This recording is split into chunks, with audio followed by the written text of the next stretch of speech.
ancien président de l'Assemblée nationale de la République de Côte d'Ivoire, et M. Sidi Sosso Diarra, président de Panodit et ancien vérificateur général de la République du Mali. Bonsoir, messieurs.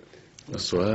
Avec nos deux invités, nous allons tenter, dans un premier temps, de voir à quoi sont utiles les assemblées nationales en Afrique. Notre second sujet concernera les biens dits mal acquis. En troisième et dernière partie d'émission, ils répondront aux appels téléphoniques de nos téléspectateurs.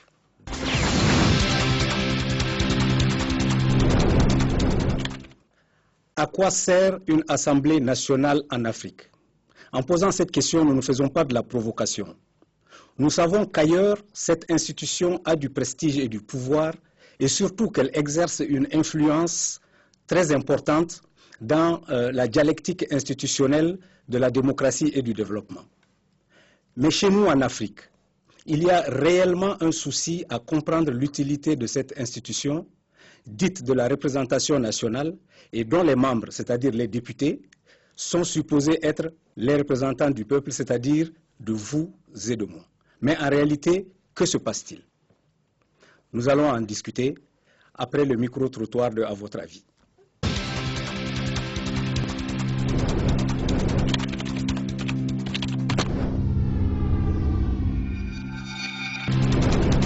Il est évident qu'en termes de résultats aujourd'hui, sur certains aspects, en tout cas, le Parlement n'est pas totalement en train de remplir pleinement sa mission.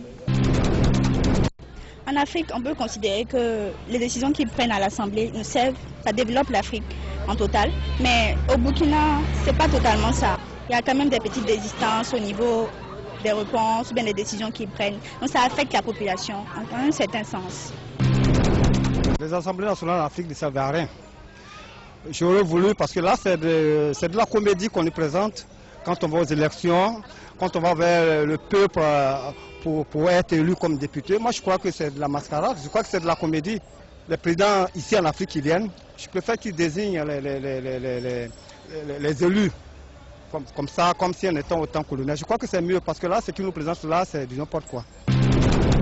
Si nous voulons avoir des assemblées nationales crédibles, il faut qu'on change les modes de scrutin, les modes de désignation des députés, pour ne plus peut-être arriver à permettre à une seule coalition, à un seul parti, de disposer d'une majorité mécanique à l'Assemblée nationale.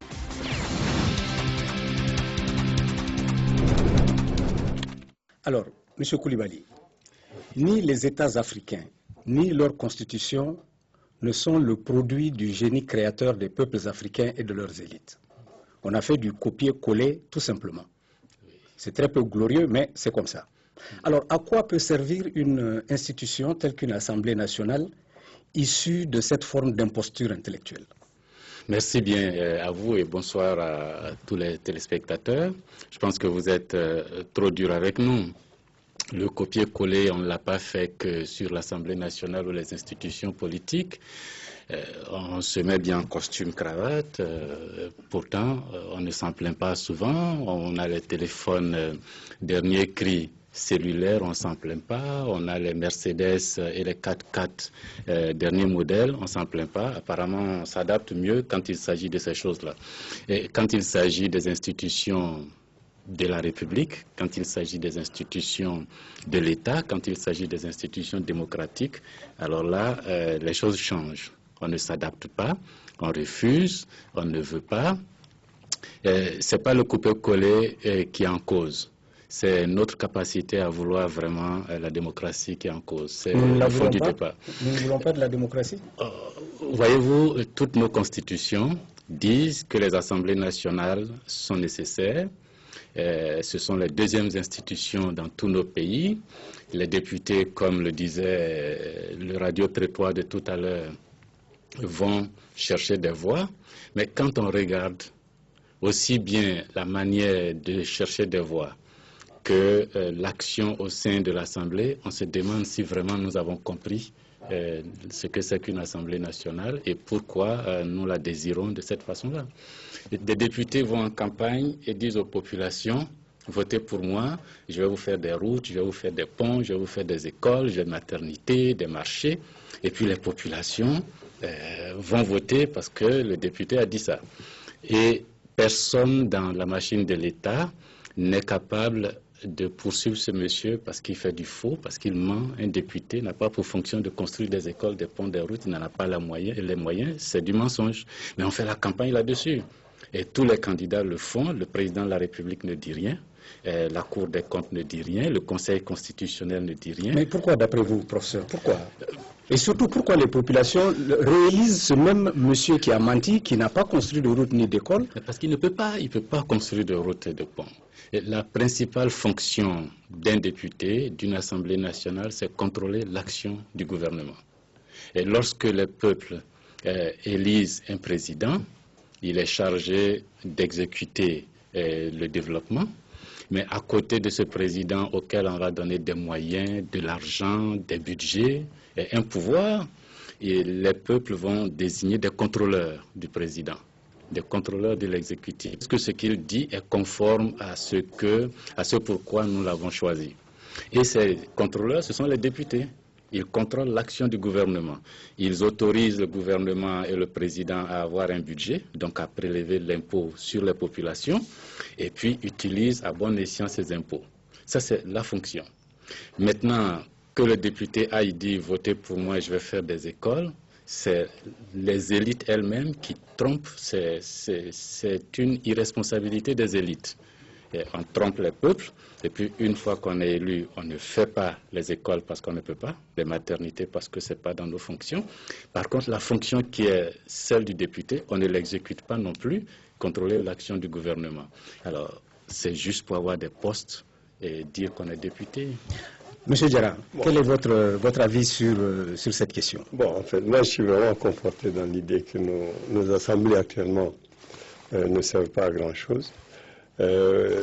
Par-delà toutes les missions que M. Koulibaly a citées qui incombent à l'Assemblée, moi, dans le cas du Mali, en fait, il y a deux choses qui m'ont toujours frappé. C'est que les 10 dernières années qui viennent de passer, en fait, n'ont vu pratiquement aucune opposition structurée dans ce pays.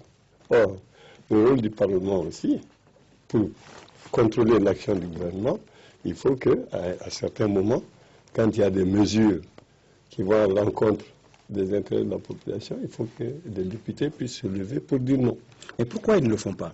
Ils ne le font pas tout simplement parce qu'au début, vous avez vu, il y a un jeune homme qui dit au moment des élections, on vient, on nous distribue du thé, des t-shirts, et puis on va mettre le bulletin dans l'urne, et comme ça tout le monde est content. C'est-à-dire qu'on a enlevé aux élections, en fait, leur quintessence même. C'est-à-dire, non, on va voter parce que on nous propose plusieurs choix de société, et parmi ces choix-là, on fait un, et on vote en fonction de ça. Ici, en fait, si vous regardez le mode de fonctionnement des partis politiques et le mode de fonctionnement des élections, ce côté-là n'est pas évident du tout. C'est-à-dire que voir des partis politiques avec des programmes très explicites et qui sont diffusés jusqu'à la base, ça, vous verrez, ça très rarement. Donc les gens ne vont pas voter par conviction. Que craint un député qui déciderait d'être conforme à sa mission de contrôle de l'action gouvernementale? Que craint-il? La dernière fois où il y a eu ce cas en Côte d'Ivoire, par exemple, où des députés sur le statut de la famille se sont dit que la loi était peut-être prématurée et ont osé, même pas rejeter la loi, mais discuter pour mettre des bémols à la loi, le président de la République a dissous le gouvernement pour sanctionner les députés. Et ils se sont réunis après et ils ont voté la loi. C'est lié à la nature des régimes présidentiels que nous avons. Dans les régimes présidentiels que nous avons en Afrique, le président de la République a tous les pouvoirs. Il a le pouvoir d'un président américain, de Barack Obama. Vous pouvez ajouter à ce pouvoir celui de François Hollande, le président français. Vous ajoutez à cela le pouvoir de Ben Ali ou de Kadhafi, et tout ce type de pouvoir dans les mains d'un seul président. Et ça, c'est le modèle du régime présidentiel africain. Mais professeur, ça c'est très malsain. Ce sont les constitutions que nous avons adoptées et dans la foulée des années 60, on voulait des hommes forts, on voulait des régimes forts, on était convaincus que ces régimes-là allaient faire le développement. Et puis bon, 60 ans après, on se rend compte qu'on a des hommes forts qui se battent pour le pouvoir, qui font des guerres pour le pouvoir, qui se renversent les uns les autres, mais que la population n'a aucune prise sur ces hommes. Et ce que les intervenants disaient tout à l'heure, les parlements ne servent quasiment à rien dans le type de régime présidentiel que nous avons. Monsieur Diarra, un exemple qui n'est pas exactement le même dont M. Koulibaly vient de faire cas et qui a eu lieu au Mali. C'est le code de la famille ici. Voilà. Alors il y a eu un problème parce que là, les députés ont voté ce texte-là. Il ne restait plus qu'à le promulguer par le président de la République.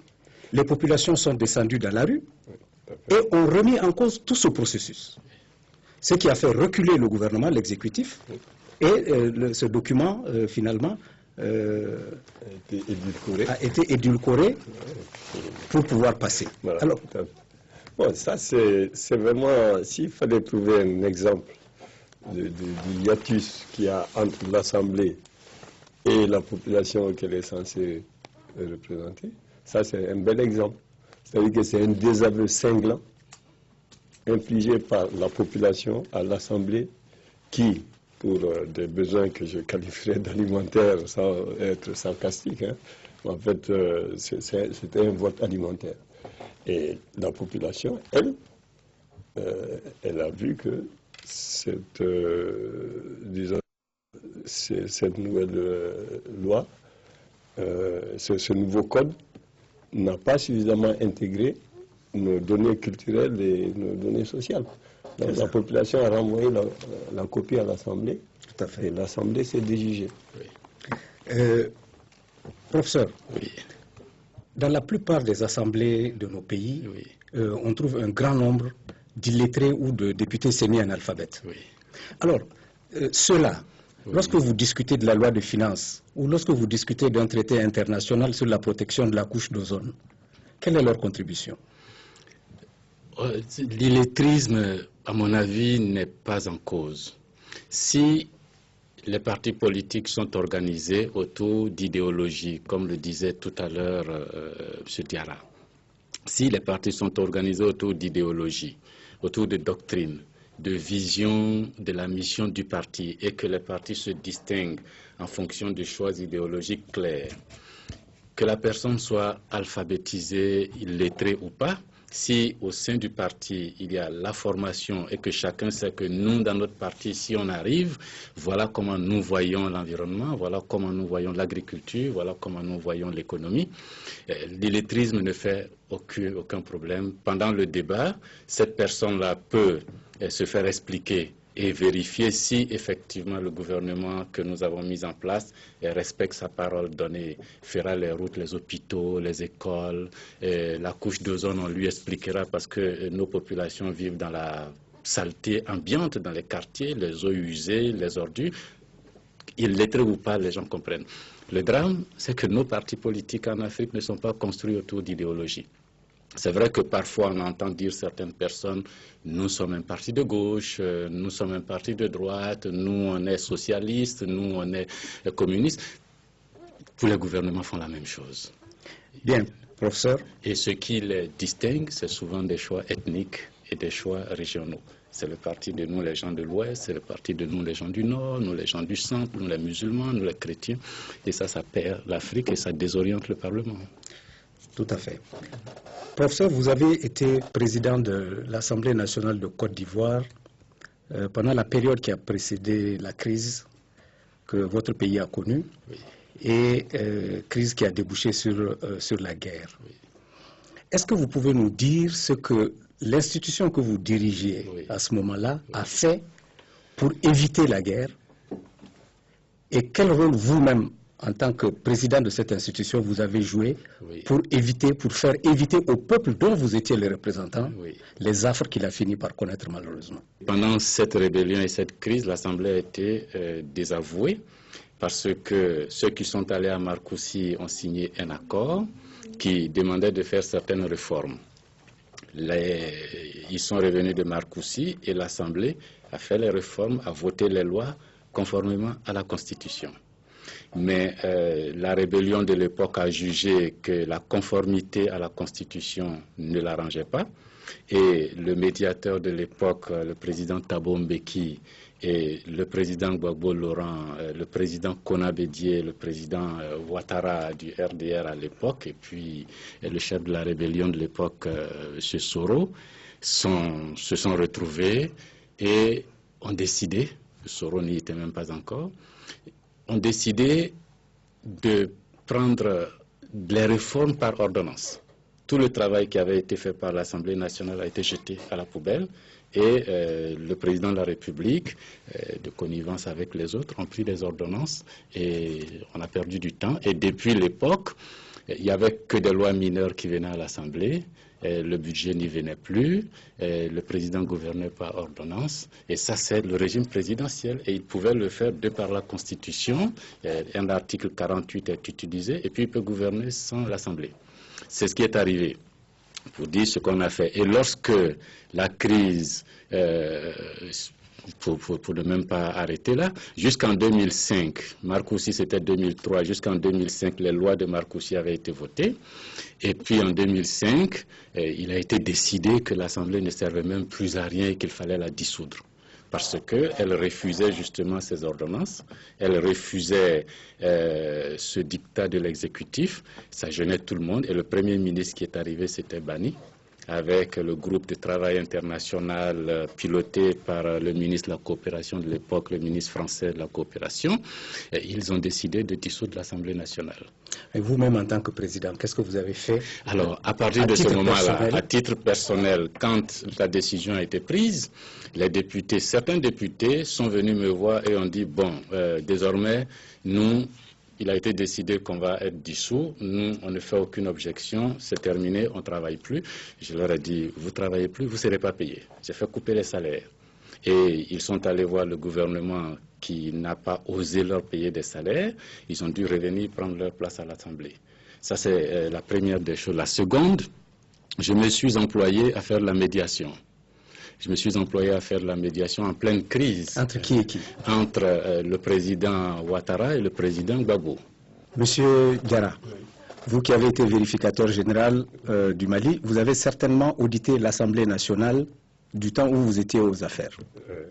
Est-ce que vous pouvez nous donner, pour terminer cette partie de l'émission, est-ce que vous pouvez nous donner votre point de vue sur la gouvernance de l'Assemblée nationale? Mais je ne pourrais pas vous en dire grand-chose parce que figurez-vous que pendant mes 7 ans de mandat, je n'ai pas vérifié une seule fois l'Assemblée nationale. Comment ça? Pourquoi? Bon, parce que il y avait une question disons, de territoire, si j'ose dire. C'est pas que vous n'étiez pas habilité à auditer l'Assemblée nationale? Bon, c'est ce qui est ressorti en fait des discussions. C'est-à-dire que l'Assemblée, c'est d'office exclu du champ des investigations. Monsieur Koulibaly, vous souriez? C'est une expérience qui arrive un peu partout en Afrique. Pour éviter ce type de difficultés que le vérificateur général a eu et que les assemblées ont aussi, c'est de laisser tomber tous nos régimes présidentiels. C'est vrai que vous avez proposé, pour la Côte d'Ivoire, vous avez proposé, j'ai lu que vous avez proposé un régime parlementaire. Je pense que les pays africains s'en sortiraient mieux. Ceux qui s'en sortent bien aujourd'hui sont au régime parlementaire. On n'a pas besoin de faire plusieurs élections, d'avoir un président et puis ensuite on fait comme au Canada, on fait comme en Grande-Bretagne, on fait comme en Allemagne. On ne fait qu'une seule élection et le parti, un scrutin uninominal majoritaire à un tour.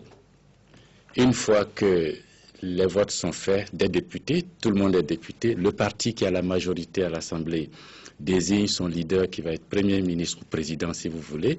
Le parti qui n'a pas la majorité est bien constitué et a un statut de parti d'opposition qui a un shadow cabinet, un cabinet qui est pareil que le cabinet qui exerce, qui partage les informations et le contrôle se fait systématiquement. Chaque semaine, chaque mois, le Premier ministre vient devant le Parlement, rend compte, explique. Et on économise en termes de coûts électoraux, on économise en termes de tensions sociales, tensions ethniques, tensions culturelles, on veut être président, et puis tout le monde est député. En Grande-Bretagne, le Premier ministre est député, son directeur de cabinet est député, tous les ministres sont députés, leurs directeurs de cabinet sont députés, donc ceux qui ont eu le mandat du peuple gèrent le pays. Ils rendent compte au peuple, à l'opposition et au peuple à l'Assemblée. Les gens suivent au quotidien comment l'argent public est utilisé et c'est plus simple pour nous. Malheureusement, les pays africains n'aiment pas cela, mais les grandes démocraties du monde fonctionnent comme ça. Malheureusement, nous sommes arrivés au terme de la première partie de notre émission. Nous allons aborder le second sujet.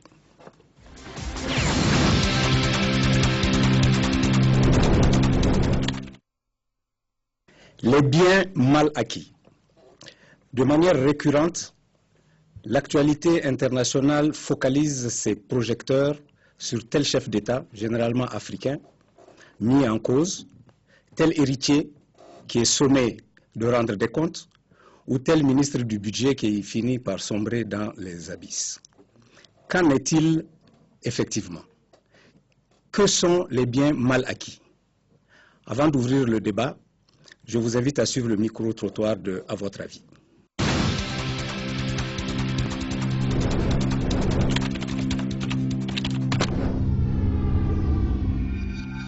La plupart des gens sont en train de crever la gueule ouverte pour ne pas dire que je suis impoli. Voilà, ce n'est pas du tout bien. On ne peut pas éviter. On ne peut pas ouvrir la bouche. Lorsque vous parlez, on vous tape dessus. Depuis quelque temps, c'est comme si le gouvernement n'a qu'un seul travail, c'est la traque des biens mal acquis. Or, pour moi, je pense que c'est un travail de la justice, c'est un travail quotidien. Donc, toutes les personnes qui, d'une manière ou d'une autre, ont eu à détourner des biens publics devraient être poursuivis selon la loi. C'est pas étonnant. Aujourd'hui, il n'est secret pour personne le monde dans lequel nous vivons, si c'est la course aux richesses.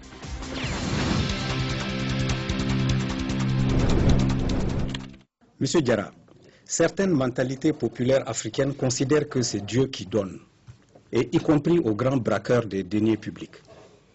Face à une telle mentalité, comment pouvez-vous expliquer la pertinence de la lutte contre les biens mal acquis?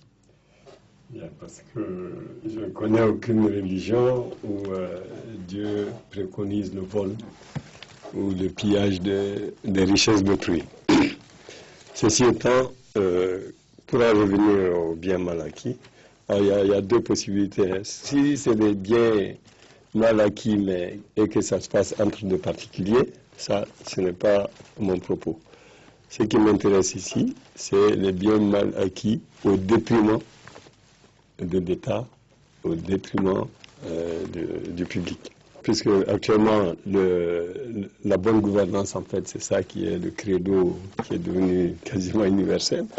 Bon, la bonne gouvernance suppose quand même que dans un État donné, il y ait ce qui ressemblerait un peu au système immunitaire chez l'individu, c'est-à-dire un ensemble de textes, un ensemble de lois, un ensemble d'institutions qui, dans leur fonctionnement et leur mise en application, aident à éviter justement le pillage des ressources. Donc ça, c'est l'aspect théorique. Et donc, il y a des structures de contrôle qui sont là pour ça. Vous avez dans chaque administration, il y a des procédures. Est-ce que ça fonctionne? Bon.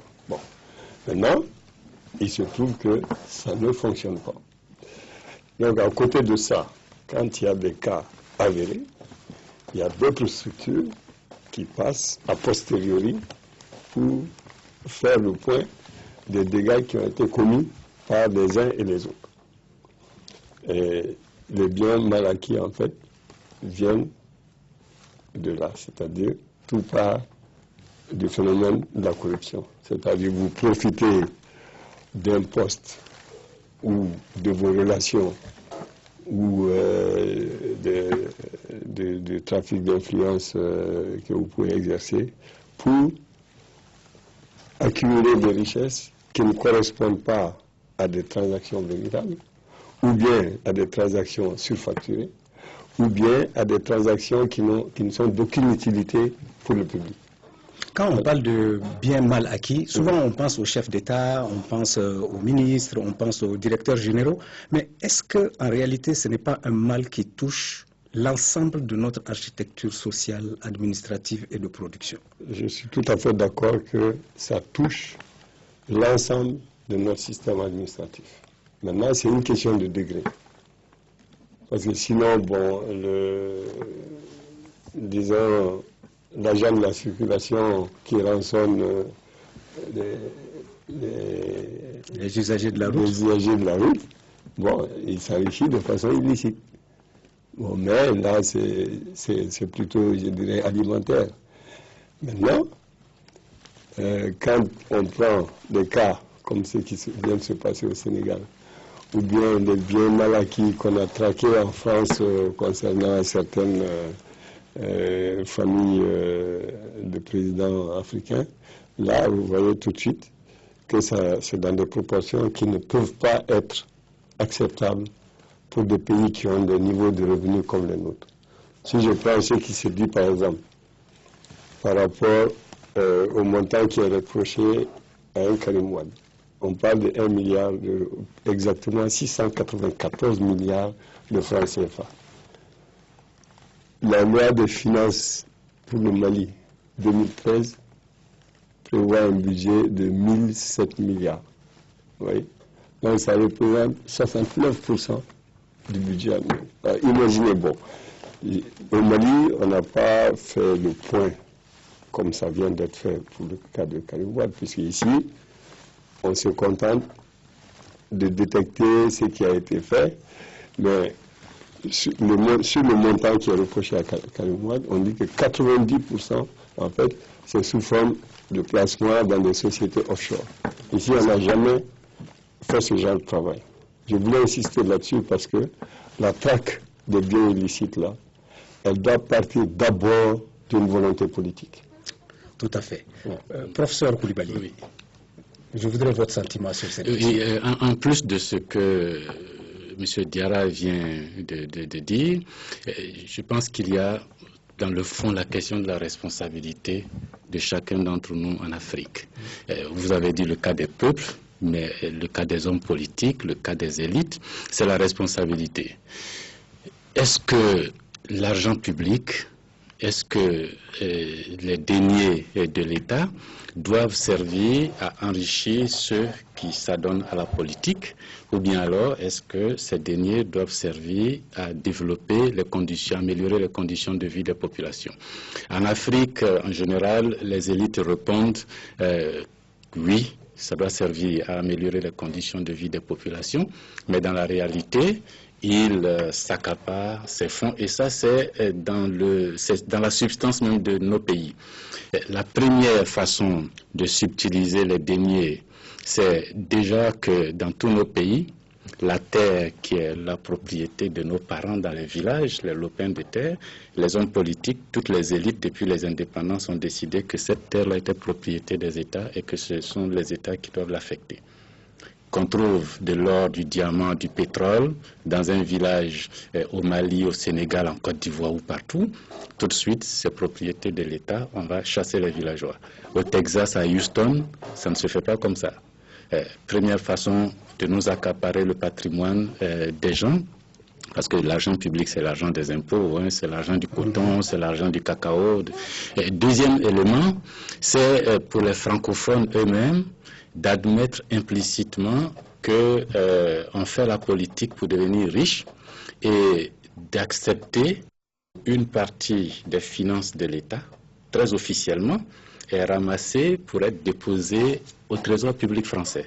Très officiellement, c'est 50% des avoirs extérieurs nets, très officiellement. Alors, à partir du moment où moi, je suis chef d'État, ou ministre des Finances, ou ministre tout court, je vois que l'État lui-même en tant qu'instance, quand il vend son pétrole, il dépose sur un compte dont on n'a aucune information.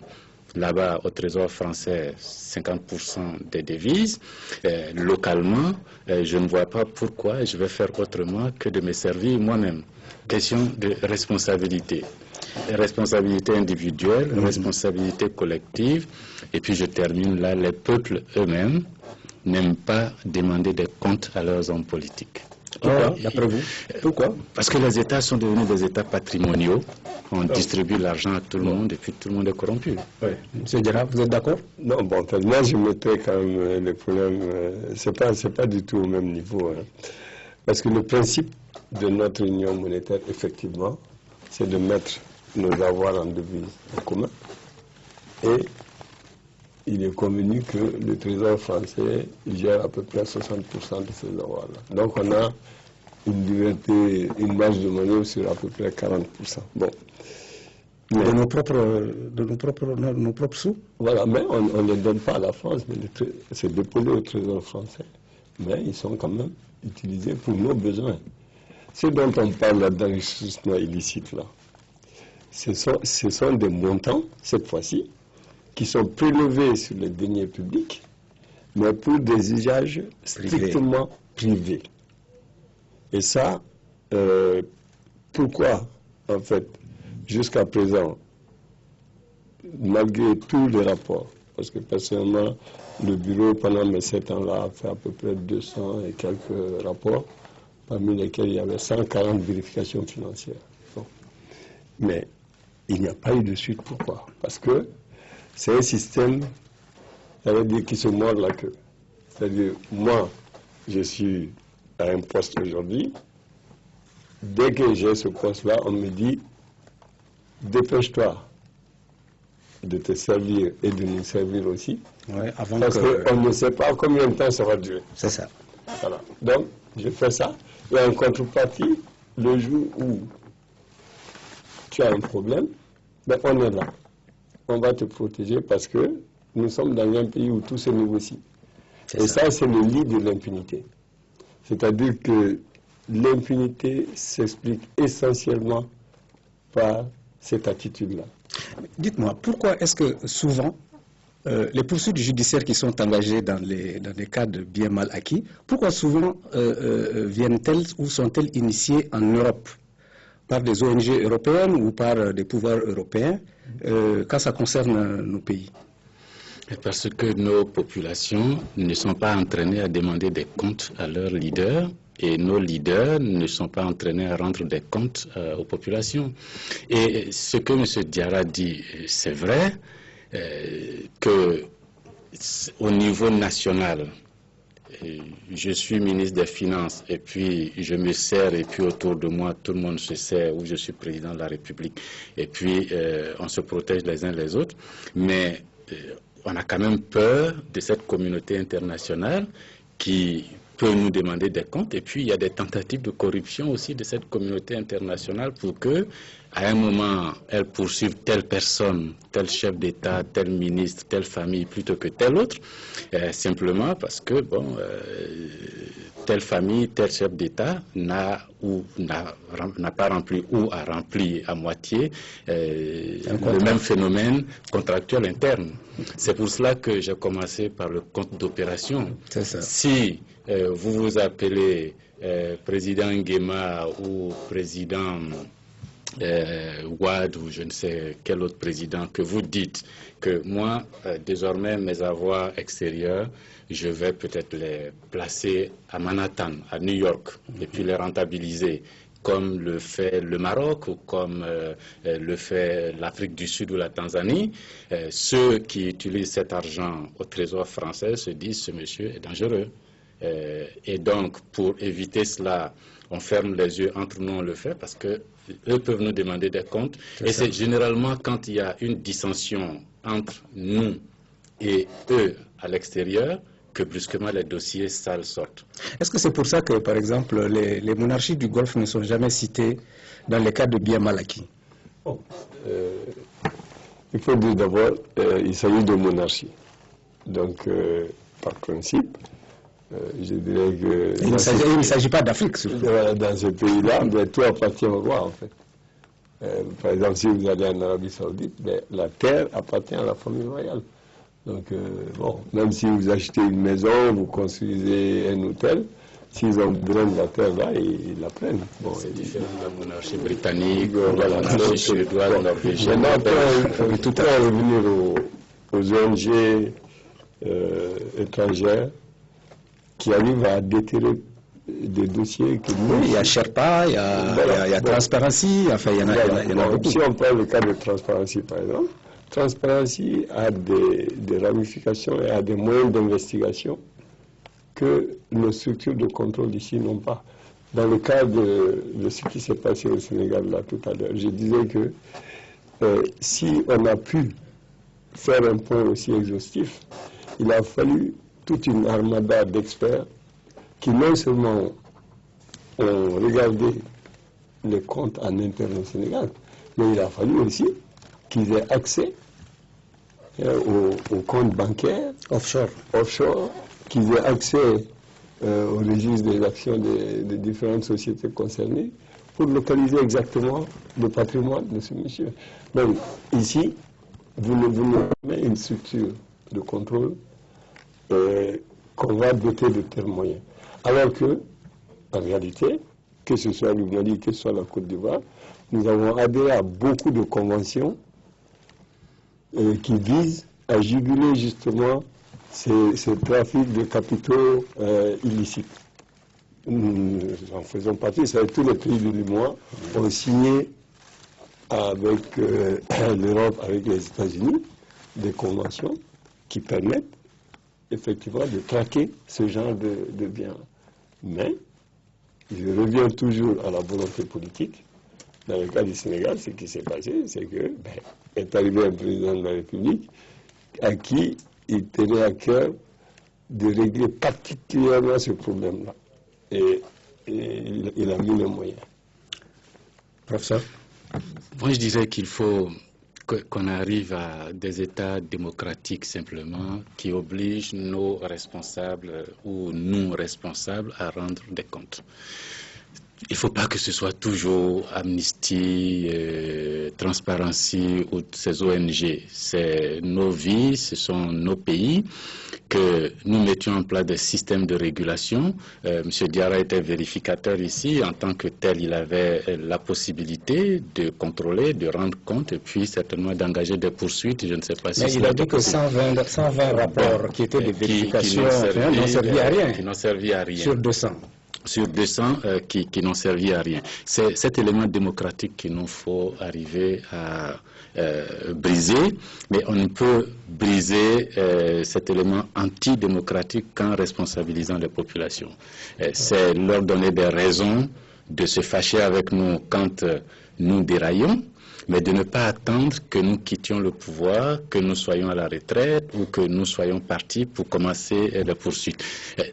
Je prends le cas de la France actuelle, Cahuzac, qu'on n'a pas attendu qu'il soit sorti du pouvoir. Avant, il était en exercice, il était député et sa majorité est au pouvoir et puis on règle ça sur place.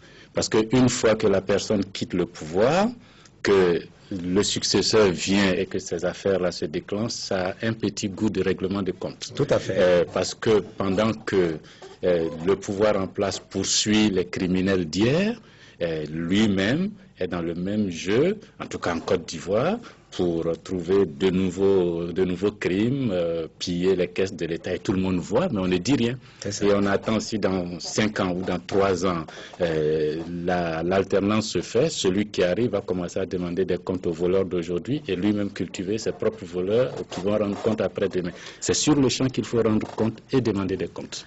Très bien. Nous allons passer aux appels téléphoniques.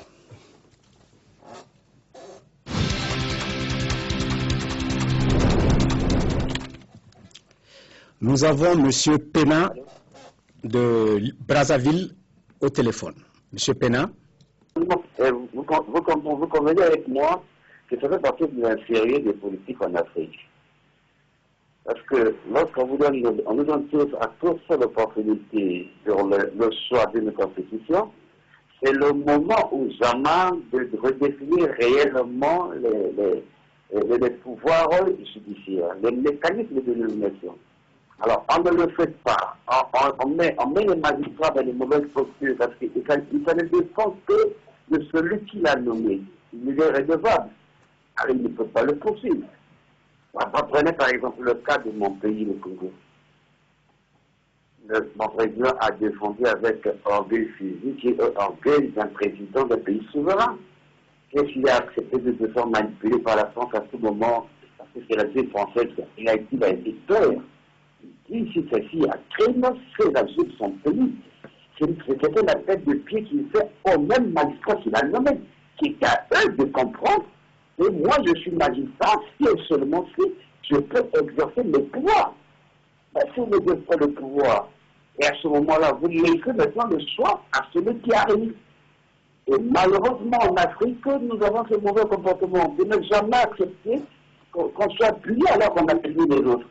Et alors, quand on te punit parce que tu es en faute, et que tu vois, tu dois demander compte.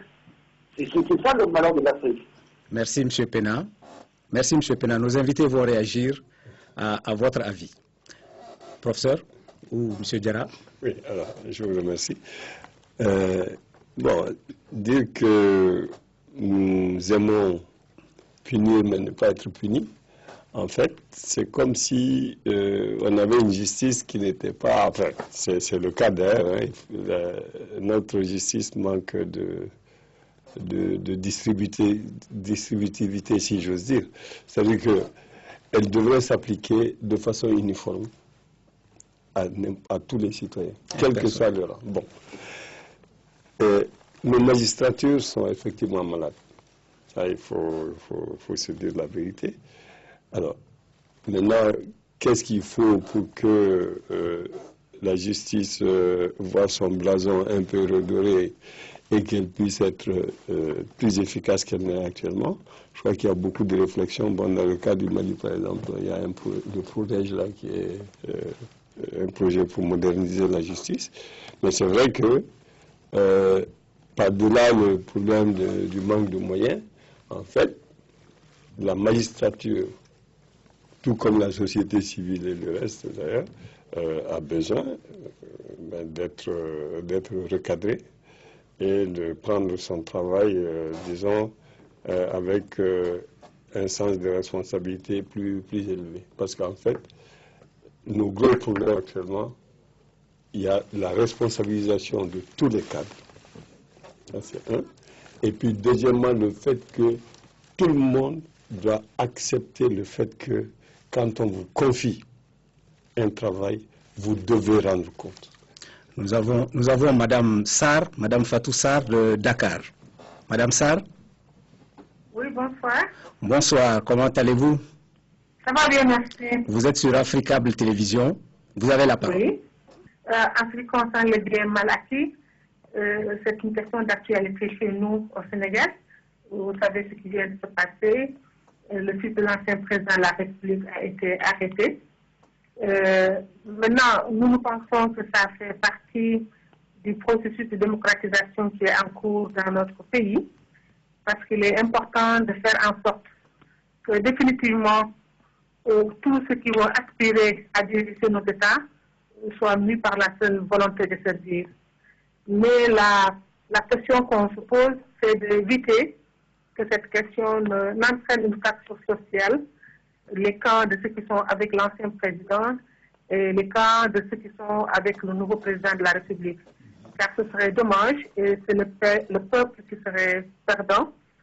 Mais en entendant les uns et les autres, la question c'est d'arriver à des mécanismes qui soient totalement crédibles, indépendants des autorités politiques, pour que enfin tout individu à qui on a confié les ressources nationales ou des responsabilités puisse rendre compte à un moment ou à un autre. Merci, Madame Sarr.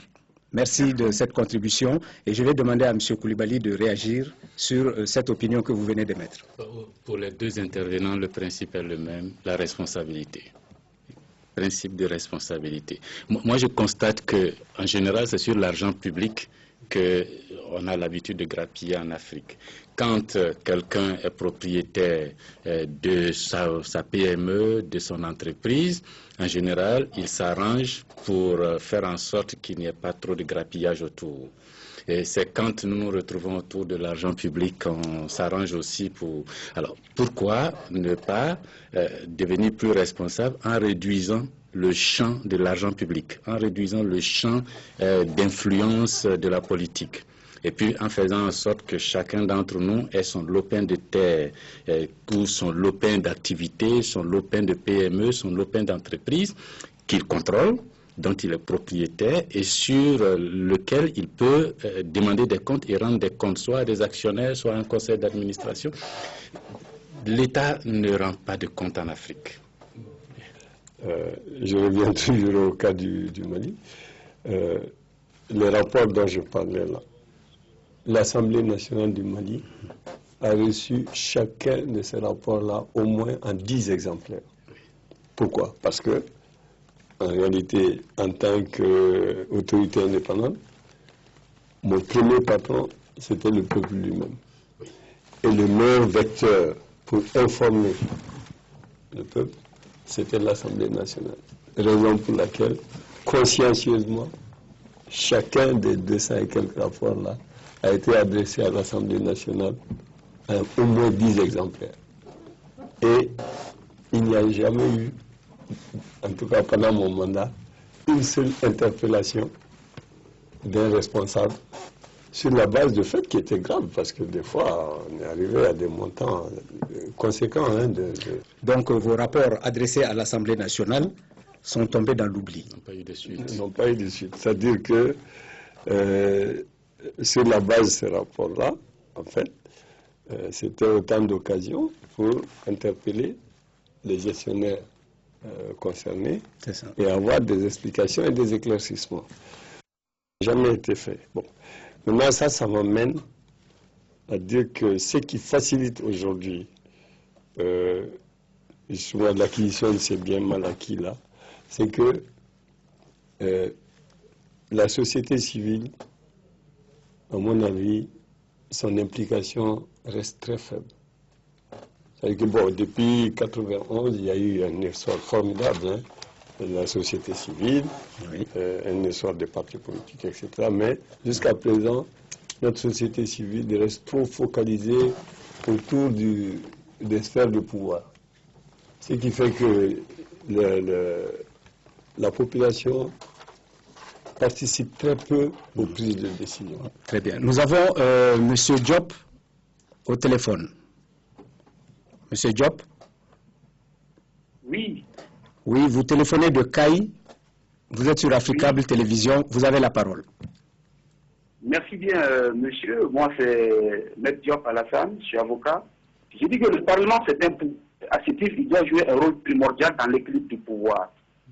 Donc, pour moi, il ne s'agira pas pour nous d'expliquer ce qui est consacré par les textes et nos constitutions, parce qu'entre ce qui est prévu par nos constitutions et la réalité, il y a un fossé aussi grand que l'Himalaya.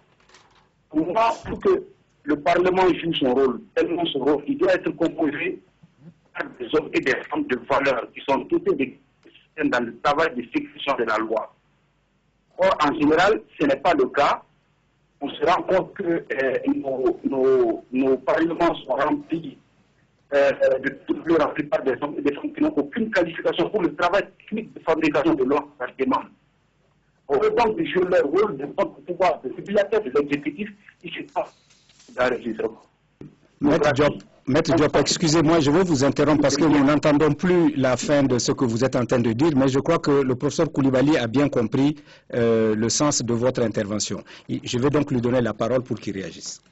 Oui, je suis d'accord avec lui. Ce n'est pas parce que la Constitution donne des droits au Parlement que le Parlement exercerait effectivement ses droits. Sinon, c'est pareil pour la justice. Dans toutes nos constitutions, la justice a des pouvoirs, mais la réalité, c'est que la justice n'exerce vraiment pas ses pouvoirs. C'est encore la responsabilité. Monsieur Sarr disait tout à l'heure, Madame Sarr, pardon, qu'il y avait l'aspect public qui avait occupé une large place, et puis M. Diarra est revenu là-dessus. C'est toujours la même question. Si l'aspect public a une large place, il faut lui mettre des balises pour que les hommes politiques ne débordent pas. Ce qui est arrivé avec M. Diarra ici, avec l'État qui était patrimonial, l'exécutif contrôle le Parlement, contrôle la justice. Vous voyez, quand on élit un président de la République, il est au-dessus. On dit que c'est la première institution de la République. Ces contrôleurs, on va les choisir, les députés, et on les met en dessous de l'exécutif, alors que normalement, leur travail, c'est de contrôler l'exécutif. Vous avez des députés qui doivent contrôler l'exécutif, le président, mais ils sont sous le président. Ça ne marche pas. Les constitutions sont mal rédigées, les institutions sont mal montées, pareil pour la justice. Il faut sortir le Parlement et puis le mettre au-dessus, au même niveau que l'exécutif, choisir au sein de l'exécutif ceux qui vont travailler, puis les comptes rendus se font. À partir de ce moment-là, la justice pourra être plus dynamique. Mais M. Diarra a dit quelque chose de quand même... il dit que le principal vecteur sur lequel lui a voulu se poser, c'est les élus du peuple, mais ils n'ont pas réagi. Pourquoi on ne s'adresserait pas directement au peuple lui-même? À travers les médias, à travers Africable, par exemple. Les médias, à travers la presse, mais dans le pays, la presse n'est pas libre. Ben, Africable est libre. Oui. Nous avons M. Abiagé de Libreville. Oui. Vous êtes sur Africable. Oui, j'ai une question. Ma question porte sur la fiabilité du contrôle que pourrait exercer, par exemple, l'Assemblée nationale. Vous savez que la plupart des assemblées dans nos pays sont l'émanation des partis au pouvoir. Est-ce qu'on ne peut pas voir à travers une par une assemblée nationale si le président est orienté vers un opposant politique? Est-ce qu'on ne peut pas y voir comme un règlement de compte avec la matière d'une institution institutionnelle? Bien, M. Abiagé. Bien, nos invités vont réagir à votre intervention. C'est de ça que nous parlions tout à l'heure. Si vous attendez que celui qui est au pouvoir parte du pouvoir avant de commencer à lui demander des comptes, ça aura un goût de règlement de comptes. Tout à fait. Si pendant qu'il est au pouvoir, il exerce la justice, un juge d'instruction, un magistrat, la Cour des comptes, le vérificateur, l'inspection générale d'État se lève et puis accuse, apporte les preuves et puis les sanctions sont prises, ça fait plus démocratique, personne n'y verrait,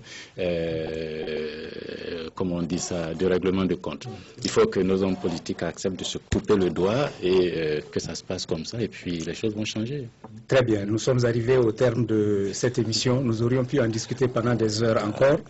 La semaine prochaine, nous discuterons du trafic de faux médicaments en Afrique et nous verrons à quoi ressemble la vie après la présidence de la République. Vous pourrez participer à cette émission en téléphonant au 00223 44 20 80 80, en envoyant vos SMS au 00223 74 22 59 73 et vos mails à votre avis @africabtelevision.com. À votre avis est rediffusé le samedi à 1h, à 7h et à 13h. Ainsi prend fin notre émission. Messieurs, je vous remercie de vos contributions. Bonne soirée et à vendredi.